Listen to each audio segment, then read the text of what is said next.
Request lagu favoritmu di fitur live chat Audio Plus aplikasi RCTI Plus.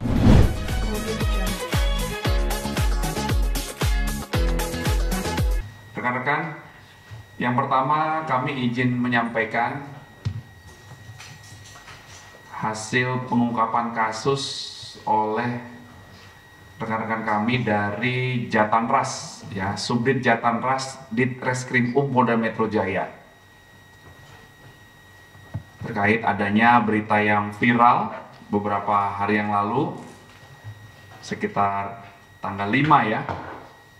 Tanggal 5 itu viral di sekitar stasiun kereta api Tanah Abang.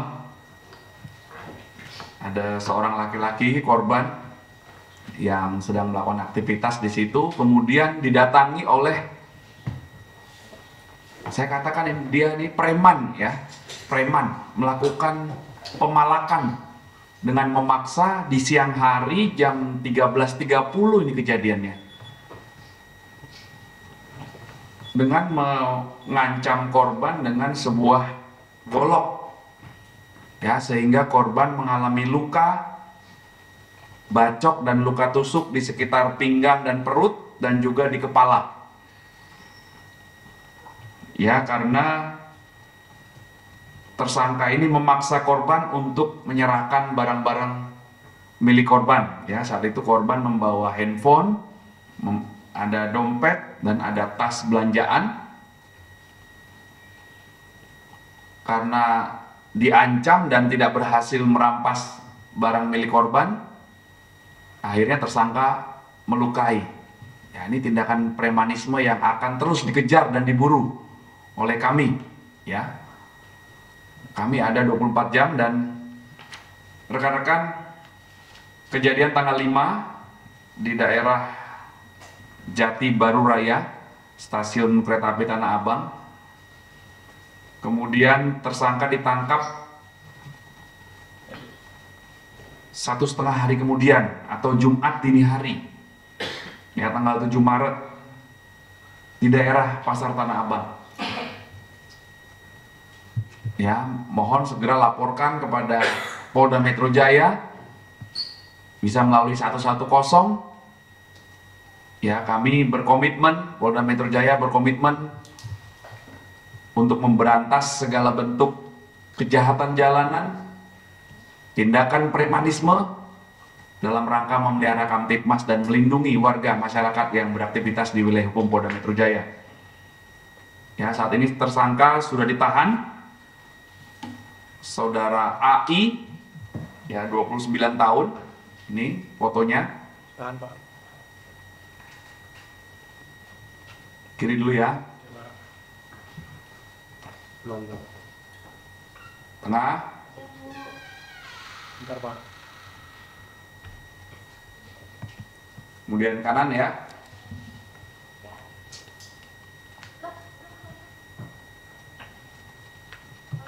Ya, terhadap tersangka AI, penyidik menerapkan atau menjerat dengan pasal 365 KUHP, pencurian dengan kekerasan, dengan ancaman pidana itu paling lama 9 tahun penjara.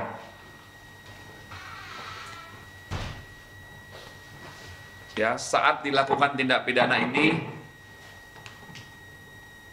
barang-barang atau kerugian korban adalah uang Rp100.000, handphone tidak berhasil diambil, Sudah bergabung, Pak Mul. tas tidak berhasil diambil oleh tersangka. Ya, kami akan buru dan menangkap segala bentuk tindakan premanisme. Ya, Jakarta harus bebas preman. Ya, wilayah hukum Polda Metro Jaya. Tapi ini pelakunya sendiri laporan kejahatannya dalam keadaan sadar, Iya, keadaan mabuk. betul. Saya lupa menyampaikan itu. Dan apakah emang dia ini bukan di bulan puasa aja? Apa emang kesehariannya memang sudah di bulan puasa pun dia di Tanah Abang jadi preman juga, Pak? Iya, tadi kami sudah hubungi langsung penyidik. Jadi indikasinya tersangka saat melakukan aksinya dalam keadaan mabuk, ya, karena kejadian hari Rabu jam 13.30, kemudian ditangkap hari Jumat, ya, jadi 1,5 hari kemudian ya, hari Jumat jam 1.30 dini hari. Indikasi yang didapatkan atau informasi yang kami dapatkan dari penyidik, diduga yang bersangkutan ini mabuk, dan saat korban hendak melarikan diri, saat korban hendak mengejar tersangka, itu sempat dihalangi oleh seseorang. Ya, ini masih didalami dan diburu oleh rekan-rekan dari Subdit Jatanras karena yang bersangkutan menghilang ya. Ini harus dipastikan apa maksud dan tujuan dia menghalang-halangi korban yang akan mengejar. Ini di tengah keramaian, di siang hari, pelaku sangat nekat. Ya, ini tidak boleh terjadi di Jakarta ya, di wilayah hukum Polda Metro Jaya. Dan apabila hal ini terjadi pasti akan kami buru. Ya, masyarakat mohon memberikan informasi, mari sama-sama kita meningkatkan kewaspadaan.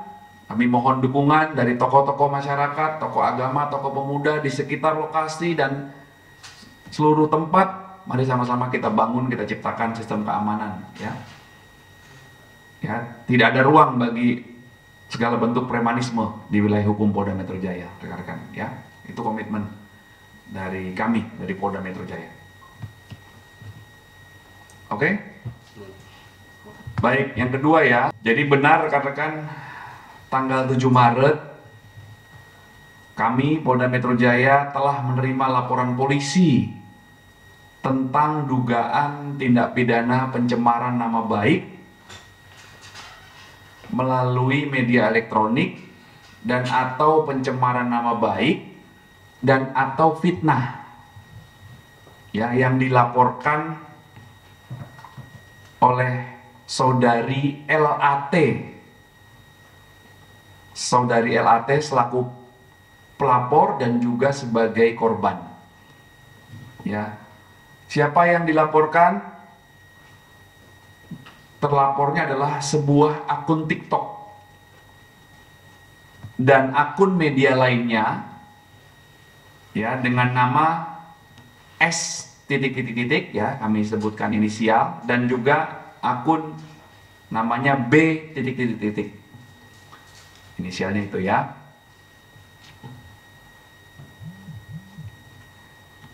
Jadi peristiwa yang dilaporkan oleh saudari LAT adalah sebagai berikut rekan-rekan ya.